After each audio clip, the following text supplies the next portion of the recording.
Welcome to Let Me Fix This. Enjoy the video. In this video, I will show how to use paddle shifters Chrysler 300, only way. Start in D and pull the right paddle to shift up and the left paddle to shift down. Keep light, decisive pulls and watch the tachometer to avoid redline shifts. Use paddles to hold a gear on inclines and during overtakes for quicker responses than full automatic changes. To enter paddle mode, keep the car in D and briefly pull either paddle.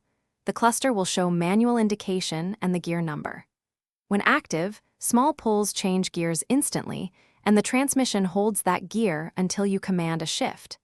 If you forget to shift, the system will still protect the engine by upshifting at safe RPM limits to prevent damage, so you can feel confident trying it. If this video is helping you, please subscribe and like to support more tips. Quick recommendation. A book I loved changed how I think about saving and investing, and it fits anyone looking to simplify finances. It pairs oddly well with mastering control in your car.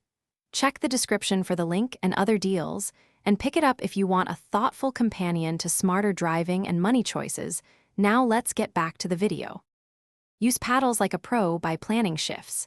Upshift early on slick roads to limit torque, and downshift before corners to add engine braking and balance. Make smooth, intentional pulls and avoid holding paddles to skip multiple gears quickly. If traffic requires less input, return to full automatic with a quick action so the car manages shifts again and you reduce workload during long drives or heavy congestion. Thanks for watching. If you found this helpful, don't forget to like and subscribe.